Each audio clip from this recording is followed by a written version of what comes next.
নমস্কার বন্ধুরা, আমি সুমিত্রার রান্নাঘর থেকে বলছি। দেখুন, আজকে আমি একটু দই বড়া করব। তো সেই দই বড়াটা করে আপনাদেরকে আমি দেখাচ্ছি।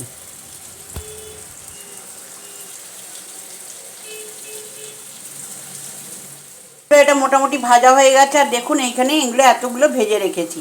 এবার পুরোটা হয়ে গেলে আপনাদেরকে আমি দেখি। আচ্ছা বন্ধুরা, এবার কিন্তু আমি এটা মশলাগুলো ঢালবো। দেখুন, প্রথমে জিরে দিয়ে দিলাম।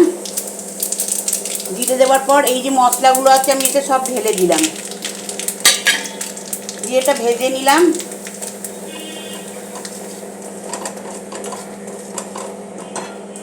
ভেজে নিয়ে এটা নিভিয়ে আগেতে পুরো দইটা দিয়ে দিলাম।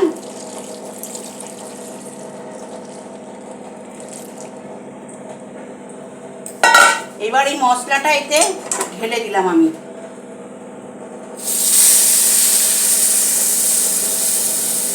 অনেকে অনেক রকমভাবে করে, আমি আমার মতনভাবে করি।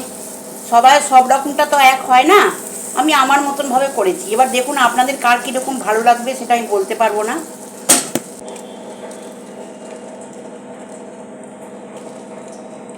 দেখতে পেলেন, ঢেলে দিলাম। এবার বন্ধুরা এতে আমি এই ধনে পাতা আর কাঁচা লঙ্কা এতে আমি ছড়িয়ে দিলাম।